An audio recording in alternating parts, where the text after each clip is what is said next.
आज बुंदेलखंड का वो वैभवशाली किला आप देख रहे हो जो 1100 और 1000 साल पुरानी कारीगरी को दर्शाएगा और उस समय के रहस्यों को दर्शाएगा, उस समय की प्राचीनता और राजा महाराजाओं के बल विक्रम को दर्शाएगा।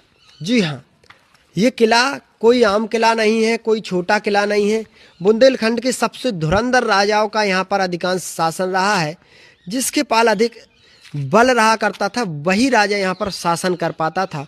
जिसके पास लाखों की सेना, उसी राजा ने यहाँ पर शासन किया। भाई सबसे पहले तो इसकी एक खासियत देखिए, इसमें धरती तल के नीचे भी इतने कक्ष बनाए गए थे कि लाखों का साम्राज्य धरती तल के नीचे रह सकता था। कहते हैं कि धरती तल के नीचे खोखला है ये किला, तो इस प्रकार से ये नीचे के कक्षों के लिए बनाए गए थे दरवाजे।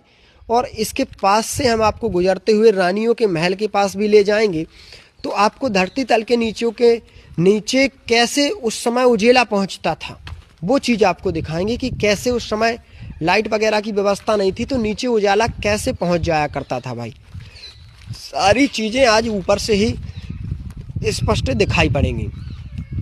यहाँ पर गौर से देखोगे तो ये बड़े बड़े हॉल आपको दिखाई दे रहे होंगे, और इन हॉलों से ही जाया करती थी नीचे वाले कक्षों में रोशनी। इस प्रकार के मोटे मोटे तकरीबन छत डाले गए थे। और इन हॉलों को गौर से देखिए, क्योंकि यहाँ पर कुछ दीवारें, जो कुछ छत है ना, टूट चुके हैं। कितने बड़े बड़े मोटे मोटे छत डाले गए थे वो भी यहाँ से स्पष्ट हमें दिखाई पड़ेगा।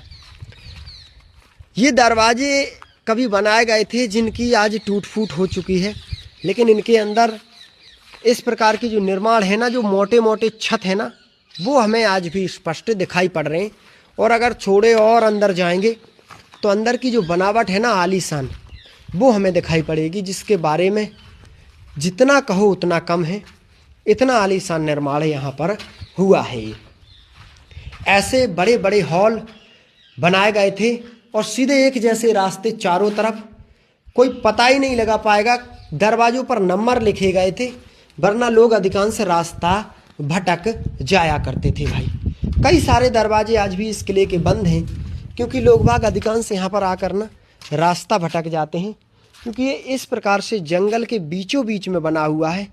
और चारों तरफ रानियों के वैभव को दर्शाने के लिए आलीशान छज्जियाँ बनी हुई हैं, जिन छज्जियों में रानियों का वैभव बरसता था। रानियों के सखियों के साथ संगीत के स्वर गूंजा करते थे। रानियां यहीं पर बैठकर अधिकांश चौसर या सांप सीढ़ी के गेम वगैरह खेला करती थीं। सारा कुछ इन बख्तरबंद छज्जियों में ही होता था, जो छज्जियां आज भी इतनी आलीशान दिखाई पड़ती हैं कि उस समय इनकी भव्यता का अंदाज़ा लगा पा